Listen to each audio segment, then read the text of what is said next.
Александр Перемышлин. Метель. Прежде всего, надо помнить, что основа уже есть, а твоя задача – продвигаться по ней. Мария сидела возле огня, свет которого растекался по стенам ее небольшого жилища. Землянки, вырытой между мощными корнями старого дерева, в дубовой роще, неподалеку от бьющего из-под земли источника. Само помещение было выполнено в форме подземного купола, внутренняя поверхность которого обработана специальным раствором, не дававшим стенам осыпаться. Здесь было тепло и уютно. В воздухе витал древесный запах, пропитанный нотками трав, лежащих на полках или пучками, свисавших с потолка. Под ногами расстелилась бурая шкура медведя, а вдоль стен, среди малочисленной утвари, стояли плетеные корзины с клубками нитей разных неярких цветов. Вдали от огня прятался старый глубокий котел с расписной поверхностью. По центру же комнаты находился ткацкий стан с только начатым полотном. «Вот, смотри», — продолжала Марья, — «основа — это нити, соединяющие верх и низ». Она торжественно вознесла руки к потолку, а затем сложила их вместе, прижав к груди. Не просто нити, а столпы. На них все держится. Без основных нитей невозможно создать ткань. Марья взяла в руки тонкий деревянный челнок с выполненной искусным мастером резьбой, изображавший лебедя на воде, и ловко повела им поперек основы. А вот и поток. Танец жизни. То, что создает полотно, наполняя его своим собственным узором. Нить дошла до крайнего основания и повернула обратно. В руках Марьи уток собирался словно сам по себе, а она лишь направляла его туда, сюда, туда, сюда. Ткань поднималась по основанию ряд за рядом, в узор входили все новые нити, новые цвета. Я смотрел на работу ткачихи, и в голове возник образ музыканта, играющего на арфе. Руки ходят в горизонтальной плоскости, легко касаясь вертикальных струн, заставляя их вибрировать и издавать звук. Из множества таких касаний струнной основы создается мелодия. Марья будто прочла мои мысли, потому что ее лицо тронула едва заметная улыбка. «Это будет поезд для новорожденного?» — поинтересовался я. В ответ Марья молча кивнула головой. Она будто пребывала в творческом трансе, тихо покачиваясь взад-вперед, слушая ритм своего сердца и вибрирующих оснований. А кто определяет рисунок полотна? Это узор, не путай. И кто определяет узор? Я вижу узор, но не весь сюжет. Видишь? Люди видят формы и проявляют их в материи. Это их дар. Разве сюжет не важен? Руки Марьи остановились. Сюжет раскроется со временем, вздохнула ткачиха. Я не могу изобразить здесь все подробности и события, но могу расставить указательные знаки. Следуя им, обладатель пояса правильно проложит свой путь. Все то время, что я обдумывал ее слова, Марья пронизывала меня острым взглядом, будто ища что-то внутри. «Но ведь все узоры похожи», — начал было я. «А знаки должны быть неповторимыми? Свой набор знаков для каждого человека», — прервала она меня. «Но в природе каждый год повторяются одни и те же знамения, и все ее жители без труда считывают их. Но каждый в итоге поступает по-своему». Челнок вновь заходил по основам, но Марья даже не смотрела на ткань. Голубые глаза устремились на меня. Кажется, ей нравилось наблюдать, как ее слова отражаются в моем сознании. связывая картину из мыслей. Я попытался стряхнуть их. А если человек пойдет не по знакам? Это его выбор, отбросила мой вопрос Марья. Но все же. В твоем времени никто не ходит по знакам. Хорош ли тот мир? Теряясь в ответе, я с ужасом понял, что начинаю забывать весь наш разговор. Как я здесь оказался? И, черт возьми, здесь это где? Кто эта женщина? Почему я с ней беседую? В глазах потемнело, а тело сковало ледяными цепями. Влага липла к коже. Ноги окончательно онемели. «Подожди!» Где-то вдали раздался глухой голос Марии. Мне очень холодно. «Вернись!»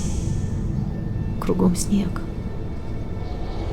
Сквозь темноту я едва различал силуэт Марии. Она накинула нить на мое запястье и завязала тугой узел. Нить сдавила руку так сильно, что боль вернула меня в реальность. Я смотрел на потрескивающие в огне дрова. «Кто ты?» — хотелось спросить, но спустя пару мгновений я уже знал ответ. Память возвратилась ко мне. Рассеянный взгляд задержался на корзинках с клубками нитей. Ткачиха поняла, что вскоре я задам очередной вопрос, и опередила меня. Их приносят будущие родители. Дева, понимая, что беременна, начинает прясть нити для будущего пояса. Когда нити готовы, в дом призывают мою падчерицу, и через нее просят меня соткать пояс для новорожденного. Моя голова самопроизвольно закивала в знак одобрения. Казалось, что я все это уже давно знаю и не раз наблюдал. Марья снова прочла мои мысли. «В детстве ты...» Она запнулась, но лишь на секунду. «В детстве ты часто приходил сюда, чтобы посмотреть, как я тку», — улыбнулась она. «Наверное, поэтому с тобой происходят все эти вещи», — послышалось мне. В голове пронеслись воспоминания о солнечных летних днях, проведенных в дубовой чаще, об охоте на туров и подглядывании за обнаженными девицами у озера. Казалось, что эта землянка, скрытая раскидистыми корнями старого дерева, ничуть не изменилась с тех пор. Все та же комната, все тот же очаг и вечный ткацкий стан. «Раньше ты выглядела по-другому», — вдруг осознал я. Лишь выглядела. Сколько времени прошло с тех пор, а ткачиха была по-прежнему молода на вид. Постоянной оставалась ее суть, но не внешность, не тело. Я помню эти зимние обряды. Лес покоится под снегом, голодные хищники рыщут в поисках жертвы, а в деревне готовятся к большому празднику. Воплощение. Торжество жизни и смерти двух неразлучных супругов. Самое важное время в году, когда деды открывают свои сокровища молодым. Древние и мудрые. Сейчас они свободно гуляют среди смертных. Зимой все становится иным, непонятным, скрытым. Кругом одни загадки, ответы на которые невозможно найти без погружения под плотный покров поверхностной жизни. Духи любят загадки и тех, кто может их разгадать. Еще они любят музыкантов и плясунов, ведь они позволяют им войти в свои тела на время и устами вещать людям свои тайны во время игрищ и представлений, коими насыщены зимние дни. Народ веселится, когда запасы на зиму уже приготовлены и наступает сезон главного урожая. Детки молодоженов один за другим появляются на свет, и дома заполняются звонким плачем. Первая песня жизни. Ох, и хлопот же прибавляется, но вместе с ними приходит и радость. Так уж принято, что чужих детей не бывает, и крошек воспитывают всей деревней. Первым делом, сразу после рождения, волхвы помещали души детей в навью берлогу на сохранение, чтобы никакое зло не похитило их коварным образом, придя с холодным сквозняком тихой ночью. В той берлоге тепло и хорошо, души греются под боком у матери-медведицы, за что она получит щедрое вознаграждение весной. Воплощение, проявление новых форм, ликов – это и есть волхование, обращение в иную форму. Волхвы – мастера оборотничества, бродящие в эти дни в диких масках и шкурах. Одним своим существованием они показывают, что личина – лишь следствие замысла, а реальность – проявление духа. Поэтому их и называли волхвами, то есть, грубо говоря, шкурами или ряжеными, лишенные своей индивидуальности, оболочки, вместилища говорящих их устами духов. Источник открыт, в мир вместе с воплотившимися приходят и бесплотные духи. Вот тут-то волхвы и держат ухо востро. Они гадают, камлают, вопрошают о будущем, ловят новых помощников и готовят созревшую молодежь к принятию наследия рода. По-другому не бывает. Какой же ты мужчина, если не вобрал в себя духов? И как ты сможешь воплотить одного из них в потомстве, если в тебе его просто нет? Вот и забирают в зимние дни волхвы подготовленных молодых ребят на курганы, чтобы те обрели своих духов и принесли их той, на ком скоро женятся. Веселое время, игривое. Опьяненные духами юноши ходят ряженой толпой по домам своих возлюбленных, пытаясь умыкнуть их от родителей, а девушки ждут и гадают о суженом ряженом.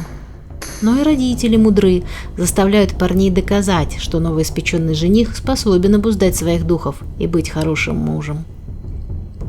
Это было время, когда Марья, жена великого духа, приходила в деревню, чтобы выбрать себе падчериц, которые будут помогать ей в лесной обители. Одна из них однажды станет новой Марьей. «Одна», — проговорил я вслух, и поток моих мыслей прервался. К горлу подкатил ком, но я не мог понять, с чем это связано. Мои воспоминания вновь уносили меня в зимние праздники.